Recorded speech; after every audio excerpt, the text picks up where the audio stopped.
ગુજરાત વિધાનસભાની ચૂંટણીની જાહેરાત થઈ ગઈ છે અને ઉમેદવારોને લઈને મંથન પણ થઈ રહ્યું છે। ત્યારે કોંગ્રેસના કાર્યકરો પૂર્વ વિધાનસભા વિસ્તારમાં સ્થાનિક નેતાના મેદાને ઉતારવાની માંગ સાથે બેનરો લગાડતા રાજકારણ ગરમાયું છે, જેને લઈને હવે કોંગ્રેસ માટે આ મોટો પ્રશ્ન માથાનો દુખાવો બની રહેશે। ગુજરાત વિધાનસભાની ચૂંટણીની જાહેરાત થઈ ગઈ છે, ત્યારે આમ આદમી પાર્ટી દ્વારા મોટાભાગના ઉમેદવારોના નામો જાહેર કરાયા છે।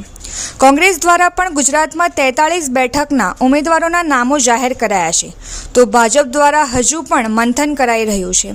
તો વર્ષોથી વિપક્ષમાં રહેલા કોંગ્રેસમાં ફરી ચૂંટણી સમયે જ ભડકો થયો છે, જેમાં પૂર્વ વિધાનસભાના કે જ્યાં અગાઉ કોંગ્રેસના અને ત્યારબાદ ભાજપના ઉમેદવારો જીતી રહ્યા છે, ત્યાં સ્થાનિક ઉમેદવારની માંગ કરતા બેનરો લગાડાયા છે।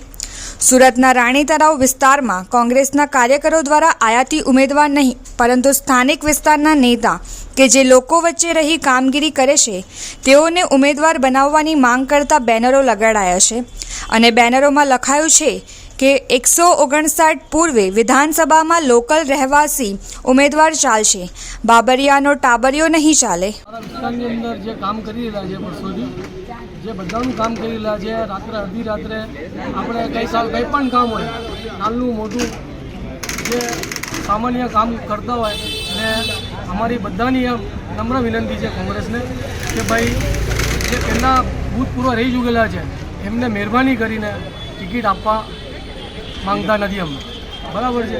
જેના ક્રિમિનલ રેકોર્ડ છે એ બધાને તમે ટિકિટ આપી દેલા છો।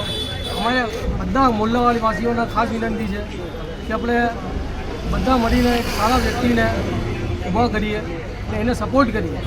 એ સપોર્ટમાં અમે બધા જ છે મોલ્લાવાસીઓ, એમના નમ્ર વિનંતી છે બધાને સાહેબ જે કોંગ્રેસના ઉચ્ચ અધિકારીઓથી કે અમને અમારા લોકલ રેસિડન્ટ જે છે અને જે જૂના અને જાણીતા જે કામ કરી રહ્યા છે આ વોર્ડમાં વર્ષોથી, અને એવા માણસ અમને આ વોર્ડમાં જોઈએ છે જેનો કોઈ ક્રિમિનલ રેકોર્ડ નથી અને જે સારા માણસ છે અને જે જૂના છે, અમને અમારા લોકલ રેસિડન્ટ વિસ્તારમાં જે કામ કરે છે એવા માણસ અમને કોંગ્રેસમાં જોઈએ છે। એના બધા આ બધા અહીંયા જમા થયા છે અને આ અમારી નમ્ર વિનંતી છે।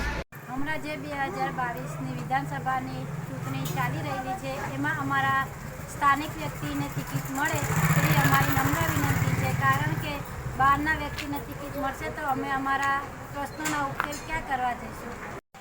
અમારા અહીંયા સ્થાનિક વ્યક્તિને ટિકિટ મળવી જોઈએ। અમારા પ્રશ્નોના નિવારણ માટે અમે કોને મળશું? અમારા સ્થાનિક વ્યક્તિને ટિકિટ મળવી, પહેલો પક્ષ અમારા સ્થાનિક વ્યક્તિને હોવો જોઈએ, બસ અમારી એટલી વિનંતી। કોંગ્રેસના દરેક કાર્યકર નેતા છે અને કોઈ કાર્યકર જ ન હોય જેને લઈ દરેક ચૂંટણી સમયે કોંગ્રેસીઓમાં એકબીજાના ગ્રુપના કાર્યકરને ઉમેદવારી મળે તો વિરોધ થાય છે। ત્યારે હવે જોવું એ રહ્યું છે કે આવનાર દિવસોમાં સુરત પૂર્વ બેઠક પર કોંગ્રેસ કોને ઉમેદવાર જાહેર કહે છે। અઝર કુરેશી સાથે પૂનમ સોની।